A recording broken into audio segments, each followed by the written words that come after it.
que hablemos de lo que es meningitis. Diferenciar con meningoencefalitis. Si bien la meningitis puede complicarse con una encefalitis, inicialmente debuta como un síndrome meningio, que recién vimos los componentes, y si profundamente se infecta suele producir una encefalitis que podemos identificar a través de convulsiones. Generalmente las peores, que son atónicos clónicos.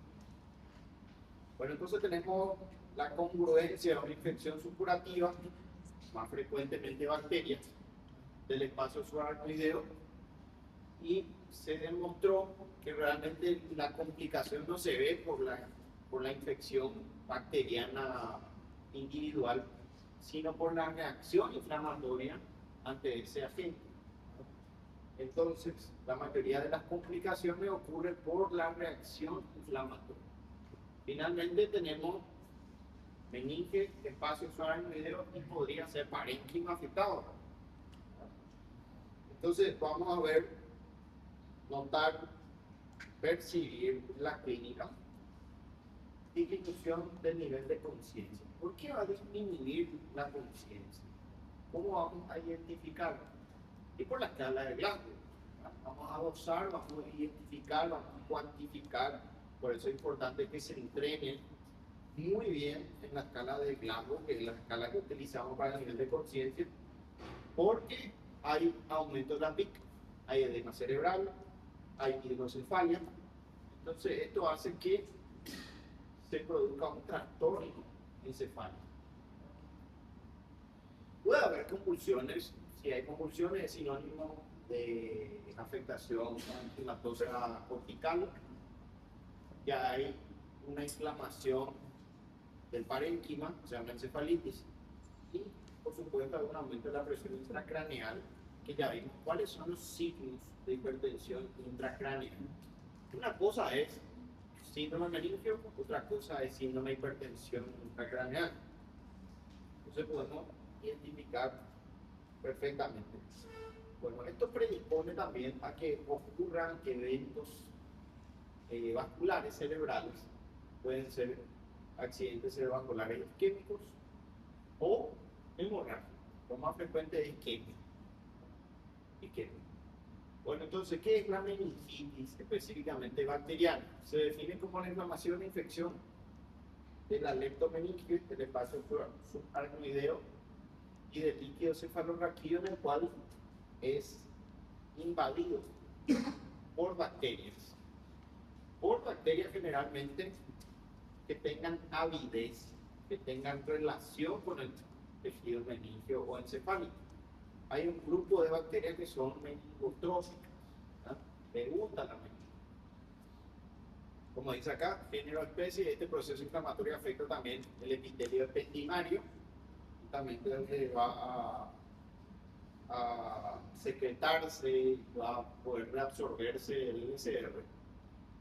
Y podemos clasificar en dos grupos: una aguda, que es instalación rápida, 24 horas, y una subaguda, que es más lenta, en promedio más de 7 días de evolución.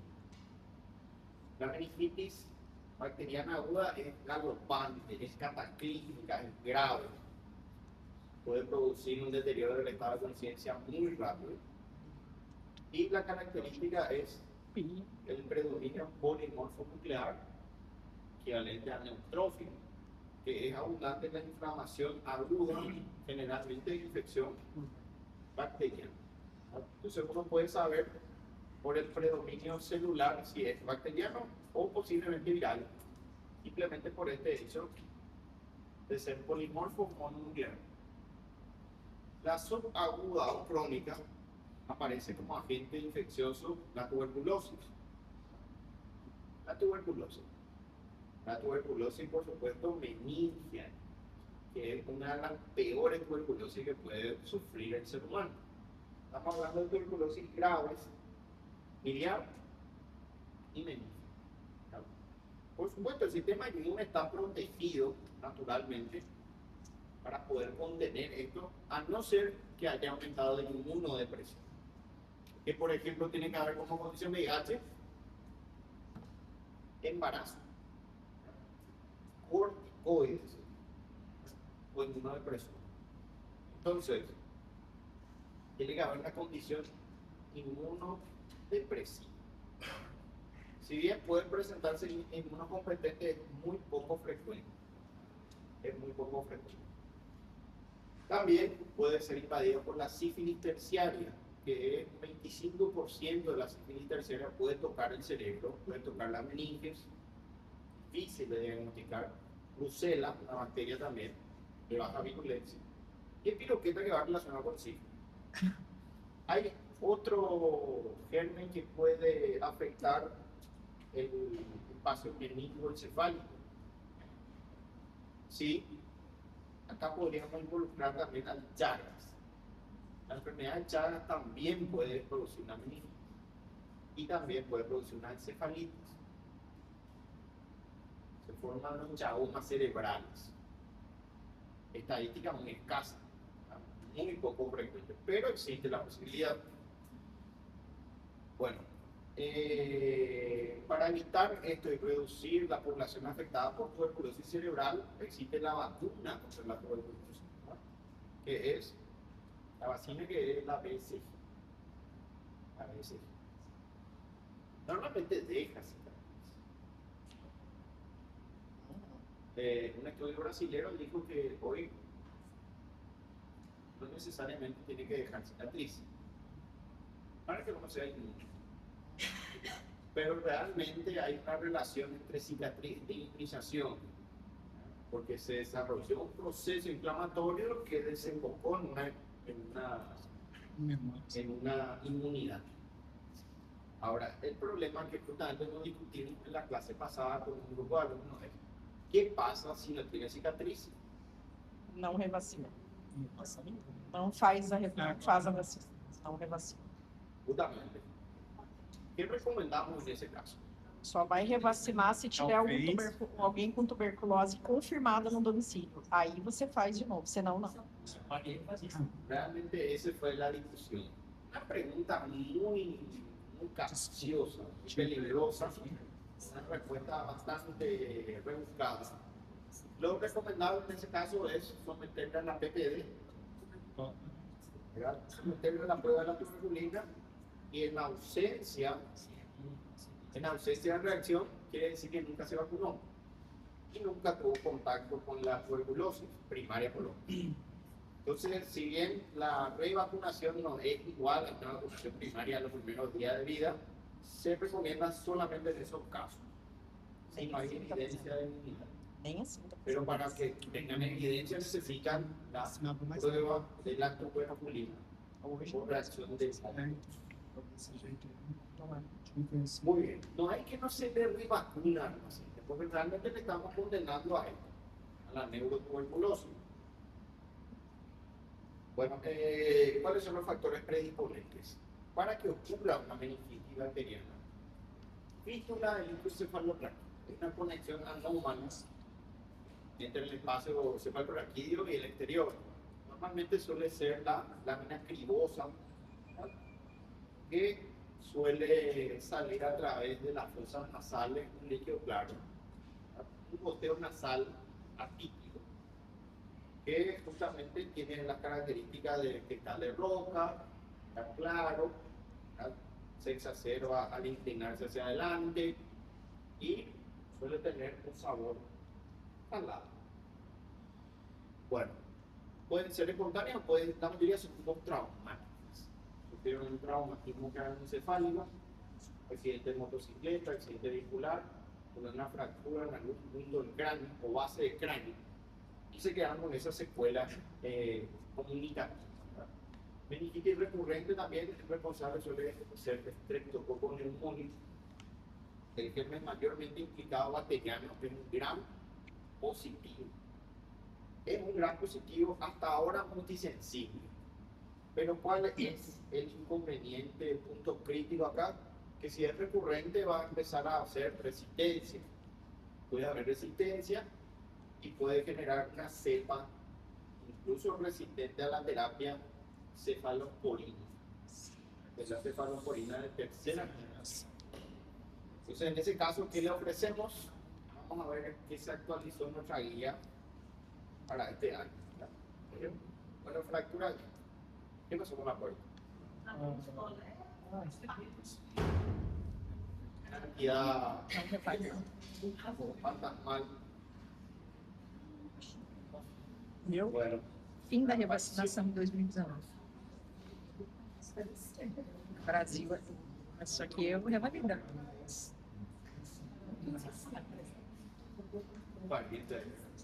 bueno, fractura expuesta, un traumatismo de exposición de material cráneo, puede ser cráneo encefálico. Y acá ya aparece bacterias gram negativas, enterobacterias, Staphylo aureus, enfermedades inmunodepresivas, leucemia, diabetes mellitus, tienen mayor propensión. Gran negativo, tal vez se meten los gran negativos, estafilococo resistente, SP, estreptococo enterobacter diabético, el sistema de derivación ventrículo-peritoneal. Es una conexión debajo de la piel que comunica ventrículo lateral por peritoneo para poder drenar. Cuando se descubre que hay un fracaso en el drenaje normal del LCR, entonces se conecta una manguera por debajo de la piel y termina en el peritoneo. Suele tener tendencia a infectarse. Entonces todo un circuito y principalmente estafilococo coagulasa negativa. Pacientes críticos de terapia intensiva, siempre que tengan una predisposición a tener una infección benigna, por ejemplo, un catéter de derivación externa, una CV, alguna condición que entró a terapia porque se fracturó el fémur, no es una condición para meningitis. Y también, esto que creo que mencionamos alguna vez, el agua estancada de las albercas, de las piscinas, tiene ameba. Entonces, un gran riesgo de que se meta ameba en el sistema nervioso central, la mayoría terminan muertos. Por eso no se recomienda nado en agua estancada. Nado en agua. Bueno, esto es la epidemiología. La forma más frecuente de infección intracraneal purulenta es. Eso no quiere decir que sea la forma más frecuente infectiva, sí la que genera pus. Y aparecen gérmenes principales, creo que acá está nuestra epidemiología. Bueno, Haemophilus influenzae tiene vacuna. Se vio que el Haemophilus es un gran negativo, frecuente de faringe, senos paranasales, oído medio. Suele infectar, pero si se mete en el cerebro es grave, deja muchas secuelas neurológicas. Entonces el objetivo de reducir a través de la vacuna es reducir las complicaciones asociadas a Haemophilus influenzae. Recuerden que esto es una bacteria, no es un virus. Y la Neisseria meningitidis, que tiene muchos problemas de vasculitis. Ambos tienen vacuna. Ambos tienen vacuna. Bueno, esta era la estadística para el 2015 al 2020, ¿verdad? En donde teníamos una pirámide invertida, la base mayor seguía ganando el Streptococcus pneumoniae. 50%, 25% para Neisseria meningitidis, grandes complicaciones periféricas, epidemia, ¿verdad? Vasculitis, necrosis cutánea, CID, coagulación intravascular diseminada. Luego venía el estreptococo del grupo B, 15%, listeria monocitogénese en pacientes inmunodeprimidos atípico, 10%, y por último, el Haemophilus influenzae, la base, la punta. Bueno, esto es, porque sería 2026, y nos dice que la distribución de casos, de acuerdo a los microorganismos, sigue ganando lejos la viral. 80-85% de los casos de meningitis son por virus, entre ellos herpes virus en primer lugar, citomegalovirus, Epstein-Barr y algunos que otros. Bueno, micobacterias y parásitos 1 al 5%, casi nada. Si son hongos, el mayor germen dijimos que el Streptococcus forma, y parásitos suelen ser generalmente protozoarios. Y la meningitis bacteriana, la que está en rojo, o naranja oscuro, es 14 a 15% no más. ¿Pero por qué está en rojo? Porque deja mucha mortalidad y mucha secuela. Entonces es muy, pero muy importante que estén entrenados, capacitados para poder identificarse biológica y patológicamente, que es mejor más. Bueno, esta es la estadística actual. Del 50% que ustedes vieron del Streptococcus pneumoniae sube a 65% para el 2026. Prevalece como patógeno principal fuera del periodo neonatal. Gran ventaja para el Streptococcus pneumoniae. Baja de 25% a 20%. Mayor control gracias al índice de vacunación de vacina frente al Neisseria meningitis.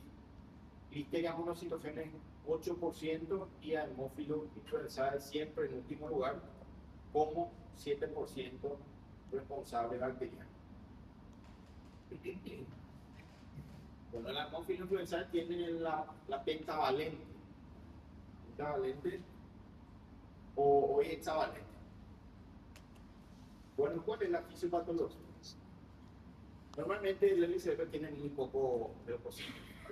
La mayoría son células de la microglia, que son células mononucleares, que hacen su trabajo de guardia en caso de que alguien se introduzca a este sistema cerrado, blindado. Bueno, también hay pequeña cantidad de complementos e inmunoglobulinas nadando en el LCR. O sea, esto da que el LCR sea escasamente celular y escasamente proteico. Bueno, finalmente hay un encuentro constante entre el patógeno y la respuesta inmune. Como son muy pocas las células que controlan la inflamación e infección, en las primeras horas de infección, la bacteria prolifera alta cantidad de bacterias, ¿verdad?, sin freno inmunológico, hasta que se activa el sistema de ozonización y se activa el reclutamiento masivo de células. Como dice ahí. La microglia, astrocitos, monocitos, células endoteliales, aparece el componente ozonizador del peptidoglucano, que suele ser producto de las gram positivas, y se liberan citocinas una vez que se presentan a los linfocitos. Se empieza a secretar interleucina 1 y factor de necrosis tumoral. Estas citocinas van a aumentar la permeabilidad. Este endotelio empaquetado va a tener que separarse y va a empezar a haber flujo plasmático, edema cerebral, hidrocefalia, y va a empezar a aumentar la pica. Bueno, también hay lisis de componentes de respuesta inflamatoria y empieza a haber un exudado purulento porque la célula muere, las células bacterianas. Entonces empieza a haber un detritus, un acúmulo de pus en este espacio que es el espacio subaracnoide. Al haber reclutamiento de proteínas, reclutamiento de células, el LCR se vuelve más espeso, se vuelve más celular y obstruye el drenaje. Entonces empieza a haber una hidrocefalia y por ende un edema cerebral. Y aparecen síntomas de hipertensión intracraneal, cefalea intensa, deterioro del estado de conciencia, vómito. Bueno, ¿qué más? La primera fase de la meningitis. Incremento del flujo sanguíneo cerebral, ingresaron las bacterias, proliferaron rápidamente, se activó lentamente el sistema inflamatorio y luego ocurrió esto. Flujo cerebral aumentado gracias a las citocinas, gracias al componente inflamatorio. El cerebro pierde la capacidad de regular justamente la presión y el flujo cerebral y empieza a haber una disminución del calibre de las arterias un aumento de la presión encefálica que puede ocasionar vasculitis. Una vasculitis en terreno encefálico. Infarto, trombosis de la arteria cerebral media, trombosis de seno venoso, que es el seno de drenaje, y puede haber tromboflebitis severa. Todo esto confluye a que puede haber mayor riesgo de ACV. O sea, la meningitis predispone a un accidente cerebrovascular isquémico principal. Finalmente hay edema vasogénico y citotóxico y hay un aumento de la presión intracraneal. Esto es rápido. Estamos hablando de horas. De 1 a 6, el paciente rápidamente se deteriora. Entonces vamos a estar expectantes de una clínica clásica.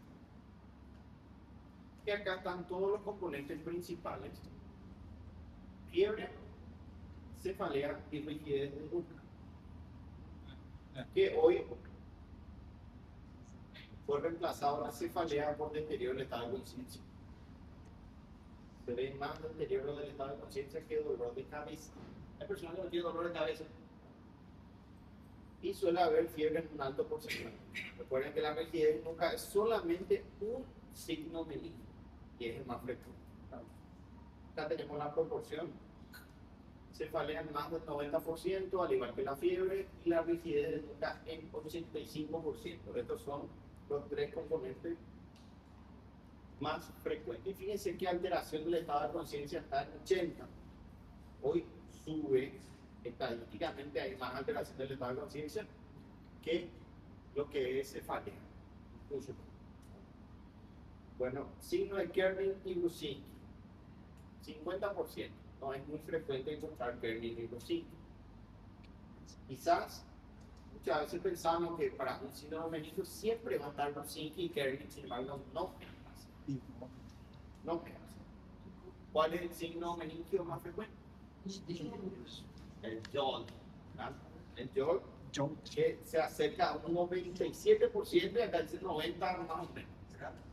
90%. Así que ese signo es muy específico.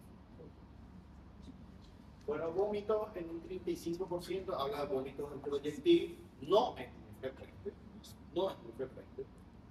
En la práctica. Convulsiones, 30%, que ya se agrega encefalitis. Hallazgos neurológicos focales, sería hallazgos neurológicos focales.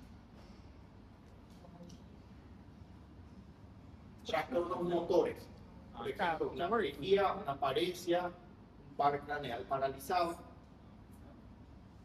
Siempre por eso es importante hacer una evaluación exhaustiva del examen físico neurológico. La vez pasada, por ejemplo, nos dimos cuenta, el paciente no colaboraba mucho, pero al hacerle quitar la lengua se desviaba hacia un lado. Bueno, la parálisis del hipogloso, ¿verdad? La parálisis del hipogloso tenía sentido. Bueno, incluso se rió de nosotros, ¿verdad? Luego que le hicimos quitar la lengua, se desviaba. Fíjense, papiledema, el edema de papila, menos del 1%, casi imperceptible. Y siempre nos enseña que el papiledema siempre está en el síndrome de hipertensión craneal. ¿Qué tanto se ve? Muy poco. Casi no se ve. Bueno, convulsiones se deben principalmente a isquemia, complicaciones vasculares, infarto, trombosis, edema. O pueden ser por causas, unos focales que son estas, generalizadas o causas generales como hiponatremia, que también se ve en un evento cerebral que se llama cerebro perdedor de sal. Es una enfermedad que se llama cerebro perdedor de sal, en el cual se produce una desregulación del sodio y empieza a perder mucho sodio. Entonces, ¿a partir de cuánto de sodio va a convulsionar el paciente? Recuerden que el sodio normal es más o menos 135, 150 miligramos por decilitro de sodio. Más de 150, hipernatremia, menos de 130, hiponatremia. Entonces, ¿a partir de cuánto va a convulsionar? Menos de 120. Menos de 120. Y esto es muy peligroso. ¿tá? Porque recuerden que estamos jugando con un componente osmolar. Bueno, también anoxia. La anoxia, ¿qué anoxia? De oxígeno. Le llega oxígeno a quién? Al cerebro. ¿Verdad?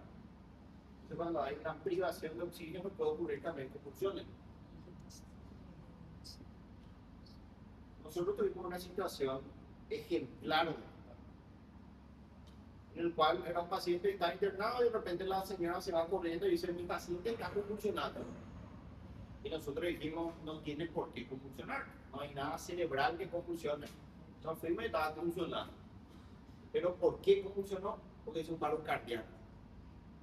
Hizo un paro cardíaco, cerebro sin oxígeno, empezó a sacudirse. Pulso ya no tenía pulso, ¿verdad?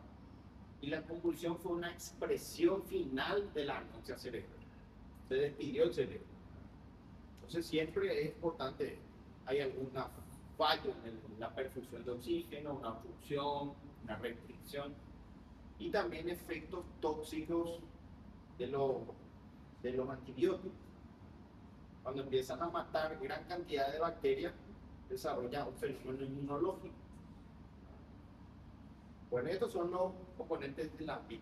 Y acá ya vimos la triada de Cushing, que podríamos decir bradicardia, frecuencia cardíaca menor de 60. Hipertensión, ¿verdad? Realmente suele ser más hipotensión. Y respiración de Biot, que son respiraciones irregulares. Esto acá se llama reflejo de Cushing o signo de Cushing. Bueno, estos son los componentes del aumento de la presión intracraneal. ¿Por qué cómo se va a manifestar? Empieza a deteriorar el estado de conciencia. Obnubilación y coma, nivel de conciencia bajo, edema papila que casi nunca se ve, menos 1%. Puede haber dilatación de la pupila, midriasis, parálisis del sexto par o de algún par craneal y postura de descerebración. Estos ya son mal. ¿Cómo era la postura de descerebración? ¿Qué significa? Descarga, né? Extensão. Descarga, né? ¿Y decorticación? Pra dentro. Flexão. Flexão. Flexão. ¿Verdad? Sim. La decorticación es una flexión interna, ¿verdad? De los brazos y el paciente hace esto, ¿verdad? Y significa que la corteza está fuera del cerebro, ¿verdad? La corteza cerebral hay un daño enorme. Y la descerebración queda así, paciente rígido y rota externamente los miembros superiores. Es muerte vulvar. El bulbo raquídeo está en problemas. Entonces, por eso siempre es peor la descerebración que la decorticación. Es un nivel de glándula. Y por último, el coma profundo, en donde no hay ninguna reacción motora.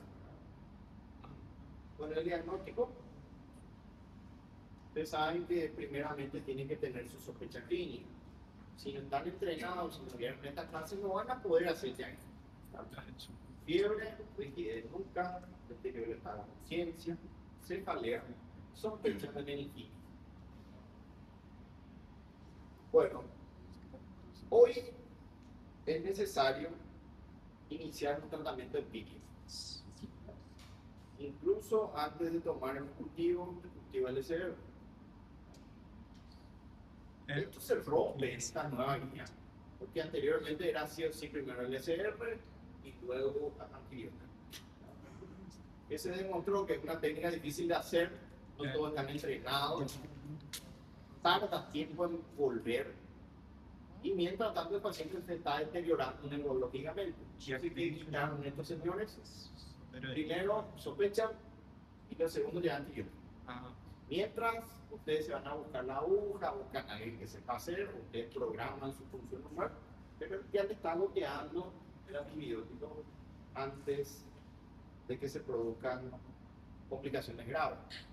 Se demostró que se redujo las complicaciones, principalmente auditivas.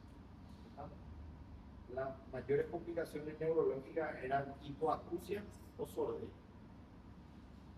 Una de ellas vimos. Esta es una clasificación de Boyer realmente para diferenciar en caso de duda si es viral o bacteriano. Si es viral o bacteriano, y ten en cuenta dos puntos, 0, 1 y 2, fiebre púrpura, que es una lesión hemorrágica subcutánea por un proceso vascular inflamatorio, vasculitis, relacionado con Neisseria meningitis. No meningococo, ¿verdad? Por supuesto, si tiene púrpura no va a ser viral, va a ser bacteriano. Dos puntos. También complicaciones neurológicas son más frecuentes en bacterias, células, polimorfos nucleares, proteínas, glucorraquia y leucocitos en sangre. Entonces se da con un score, si es 0 a 2, viral, y si es más de 5 puntos, alta probabilidad de que sea bacteriano. Esto en caso de duda. Eso de que estén en una discusión, en un dilema, podrían aplicar el score de Boyer. Bueno, ¿qué solicitamos como imagen? Para diagnóstico contumacio. Lo más básico es tomografía axial computarizada. Y muchas veces solicitamos antes incluso de tomar la muestra del cerebro. ¿En qué situación específica? Cuando hay accidentes cerebrovasculares, antecedentes de accidentes cerebrovasculares. Entonces, sí o sí necesitamos saber si nos hizo otro evento cerebral. Para eso necesitamos imagen. ¿Puede un accidente cerebrovascular simular una meningitis?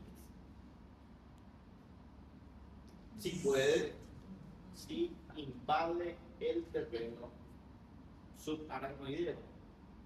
Entonces puede haber una hemorragia intraparenquimatosa que drenó en el LCR, que hubo una comunicación, o una hemorragia subaracnoidea directa. Entonces sí puede. Exactamente igual, una fotocopia, solamente que uno causa infecciosa y el otro causa irritación. Bueno, crisis convulsiva de inicio reciente. Paciente estuvo convulsionando y de repente deterioró el estado de convulsión. Papiledema. Si hay papiledema, no se recomienda función lumbar primaria, porque hay riesgo de herniación cerebral. Ustedes les pulsan, hay una descompresión abrupta y el cerebro clava. Se muere el paciente. Entonces, en esos casos, primero tomografía. Bueno, ¿qué pasa si hay contraindicación a función lumbar? No se hace. No hay ninguna necesidad. ¿Qué hacemos entonces? Antibiótico empírico. Se completa el estudio. Presencia de déficit focal, que esto es compatible más bien con una CB, o inmunocompromiso grave. En casi todos los sujetos con meningitis bacteriana es necesario practicar imagen. Es recomendable. La única, digamos, discusión en caso de no hacerlo es si no tenemos disponible. Si tienen disponible, le hacen. Siempre vamos a descartar cualquier proceso extemporáneo, ¿verdad? Que sea una severa, un tumor que sangró. Bueno, ¿qué preferimos? ¿Tomografía o resonancia magnética? Siempre la resonancia magnética preferimos, ¿no? ¿Por qué? Porque tiene mayor resolución imaginológica para diagnosticar meningitis.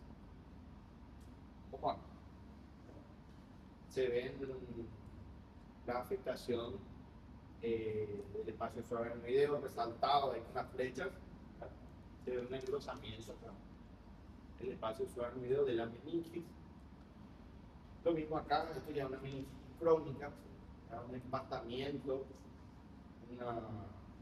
un estudio reluciente en el espacio central, que serían las cisternas resaltadas. Y esto es una complicación periférica de la meningococcemia, en el cual hay una necrosis subcutánea producido por un evento vascular periférico. Bueno, ¿se recuerdan de los nódulos de Kohler? ¿Se recuerdan de las manchas de semen? ¿Dónde vivimos? En un paciente Para que vean que eso no es solamente literatura y era un antecedente de cuadro febril y estuvo 55 días recibiendo antibióticos para una válvula óptica bicúspide. El señor tenía válvula óptica bicúspide, se infectó. En un hospital se quedó 55 días recibiendo antibióticos. Imagínense, el esquema dice 30, no sé cómo se pasaron 25 días.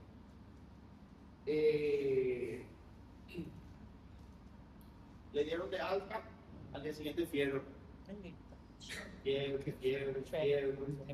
Vienen a consultar, soplo por todos lados. Y encontramos nódulos de Opler y manchas de Jenner. El caso, una cardíaca. Lo más probable es que se equivocaron en antibiótico. Olha aqui, ó. Está peligroso. Que isso? Sí. Ah, vou encostar, se cair no chão. Estos son necrosis cutáneas graves asociadas a meningococcemia. Bueno, es la prueba complementaria para ir cerrando, ¿verdad? Acá nos pone procalcitonina, lactato, que son señales de sepsis, diagnóstico de sepsis. Proteína sérica cuantitativa es necesaria para saber el nivel de inflamación inicial y la respuesta farmacológica, siempre digo, ¿verdad? Y el PCR multiplex, que es para detectar específicamente el germen en cuestión. ¿Cómo se llama? Como es su sobrenombre. Para poder escalar o desescalar el tratamiento antibiótico. Bueno, este es un tratamiento que realmente, en resumen, no es nuestro tema todavía. Dice que con respecto a los años anteriores, tienen 1 hora de tiempo para iniciar antibióticos. Cuanto más rápido inician, menor mortalidad y menor complicación. Ya no es necesario hacer una punción lumbar primaria, se puede hacer después, siempre priorizando la vida y las complicaciones. Bueno, el pronóstico. ¿Quién tiene peor pronóstico? Digamos que ustedes lo crean, el peor pronóstico tiene el estreptococo neumoniae, 20% de mortalidad. Decía la difteria, monocitogenes, germen atípico, más frecuente en personas inmunodeprimidas, diabéticos. Y 3 a 7% la Neisseria multifidis, Haemophilus influenzae y el estreptococo del grupo B. Bueno, ¿quiénes tienen mayor riesgo de morirse? ¿Quién tiene mayor riesgo de mortalidad? Nivel de conciencia al ingreso. Cuanto más bajo sea, peor pronóstico. O sea, si viene con un grado 4, muy probable que se muera. Si viene con un grado 15, buen pronóstico, ¿verdad? Convulsiones. Si tienen convulsiones, mal pronóstico. Quiere decir que ya hay una afección sistémica, encefálica, parenquimatosa, complicada. Si tiene hipertensión intracraneal, evidente. Si es pequeño o si va mayor a 50 años. Y trastornos simultáneos como shock. Si está chocado, está hipotenso, está hipertenso. Y si necesita ventilación mecánica asistida o respiración mecánica asistida. Y también acá el punto 6, que no es algo novedoso, que si tardan mucho tiempo en iniciar su tratamiento, tiempo de problemas. Sospecha se inicia. También las proteínas en el líquido cefalorraquídeo. Cuanto más proteínas tenga, peor pronóstico, y cuanto menos glucosa tenga, peor pronóstico. Por eso la glicemia menor a 10, 0, tiene muy mal pronóstico. Entonces ustedes arman su escala, principalmente como evidencia personal científica y también para reportar a los familiares.